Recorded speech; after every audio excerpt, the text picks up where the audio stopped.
All right, back on the Young Turks. Now, another interesting interview, guys, for you guys. Andrew Romano from Newsweek is going to join us. He's written about men's lib in Newsweek. It's fascinating. Andrew, welcome to the Young Turks.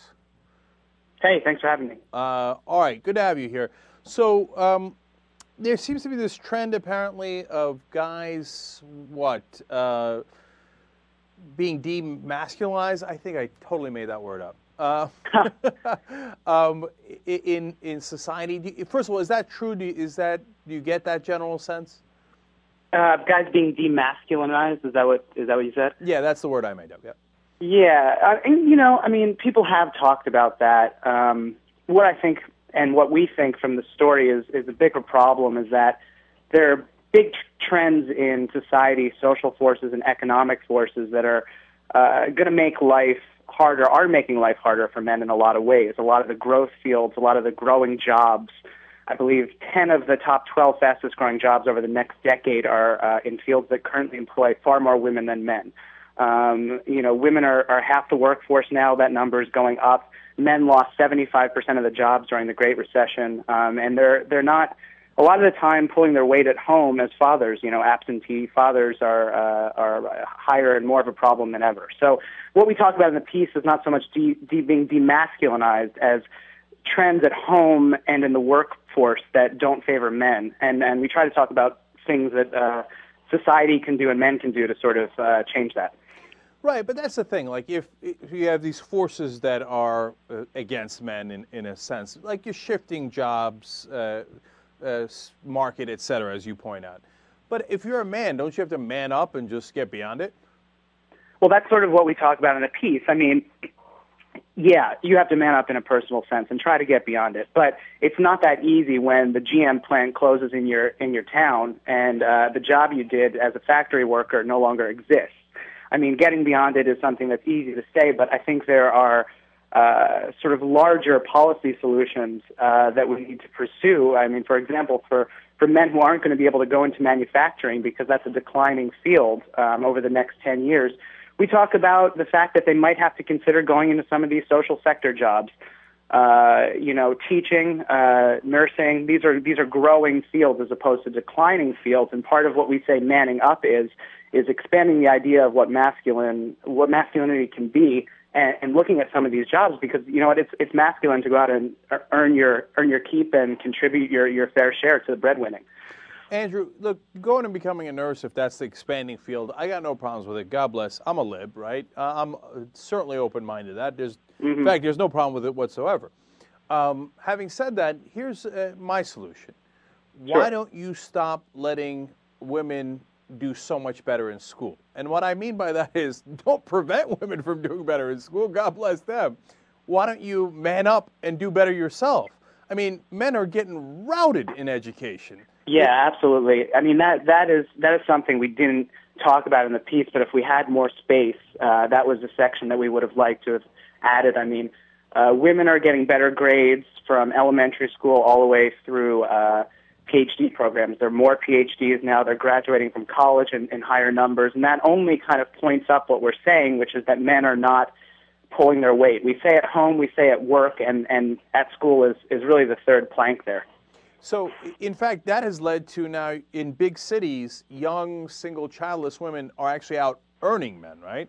That's right. I believe the statistic is in 147 of the 150 biggest towns and cities in the United States. Young, single, childless women earn 8% more on average than their male peers. And that kind of flips the trend on its head. I mean, for a long time it was that men earn more on the dollar than women, and that's still true overall.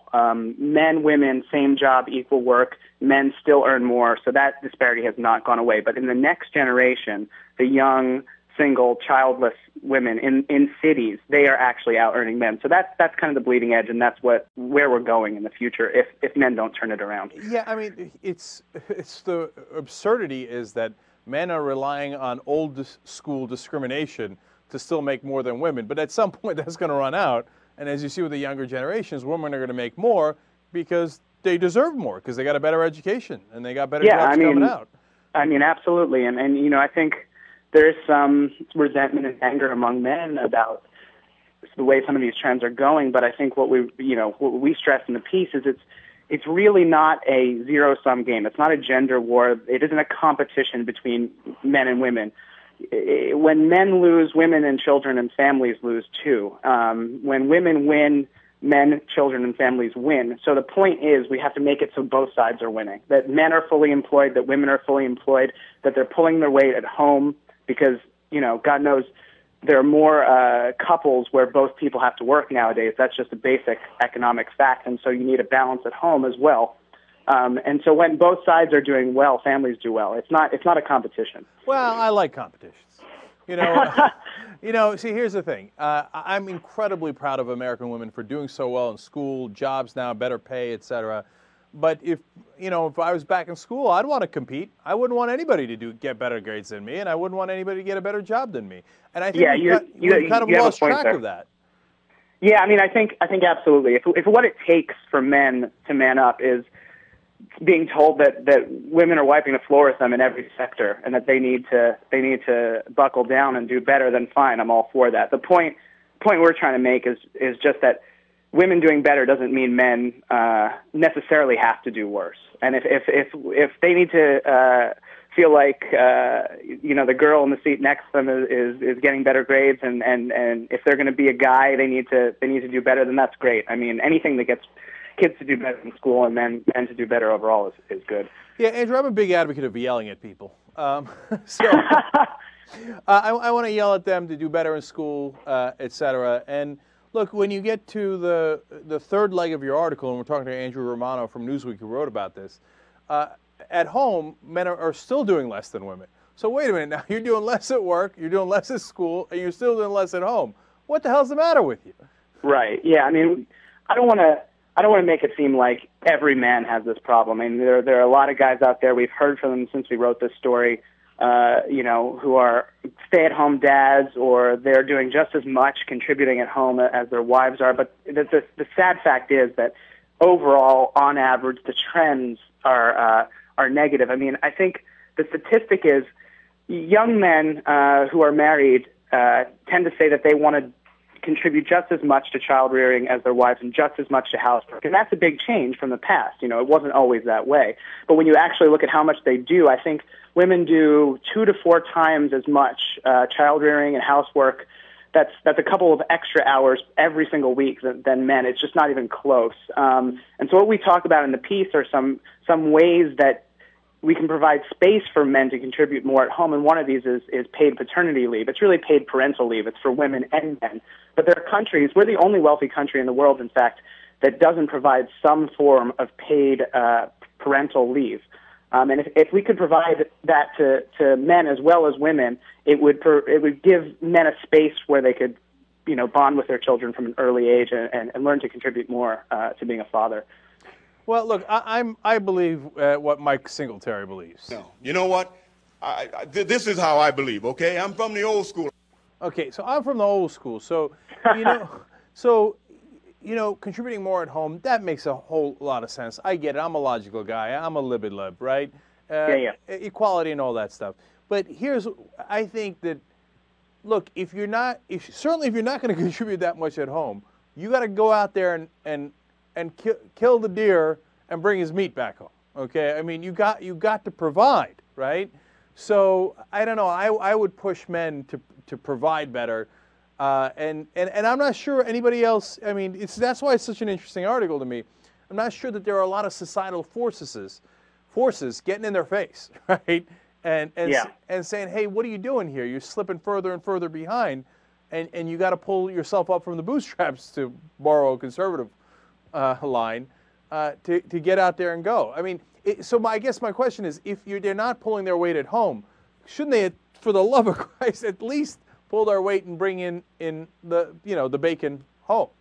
Yeah, I mean, absolutely. Where that is the family setup, where the family is a mom who stays at home and takes care of the kids, then obviously it's going to be the dad's responsibility to go out and work. It would be the same thing vice versa. If the guy was staying home and taking care of the kids, the wife would be the prime breadwinner. But the fact is, demographically, the statistics show that there are more and more couples where both both parents kind of have to work. And there's, you know, when that's the case, I would say it's probably not entirely fair to expect the woman to do all the child rearing and the man to sort of beg off on that regard. No. I totally. I don't want anybody to misinterpret what I'm saying. You know, these days everybody's got, not everybody, but almost everybody's got both the wife and the husband working, because the middle class in this country got crushed, right? So it's not. Yeah, it's not like the old days. So we've had to work so much more. We had Robert Reich on this program who explained, you know, that we men work 100 hours more per week than per year than they used to. You've got women in the workforce, and we're still at about the same place with stagnant wages. So I get all those, and don't get me wrong, I believe in being a strong man. But when my wife works and I work, I come home and do the dishes. That doesn't mean you're not strong, right? It just means you're fair. I do pretty much all the housework around my house, so I shoulder about 100% of the cleaning at home. So my wife's in the next room. She probably won't be happy to hear that, but it's true. And we're living the new macho here in the Romano household. Yeah, we do the dishes and then go. But also, I like how you and I are both like, yeah, macho, strong, go kill meat, bring it home. My wife's in the other room, but I should be careful about what I say. Yeah, right, exactly. Well, look, that's part of the reality, too. All right, Andrew, great discussion. Thanks for joining us. Really appreciate it. Thanks for having me. All right, Young Turks, we'll be back.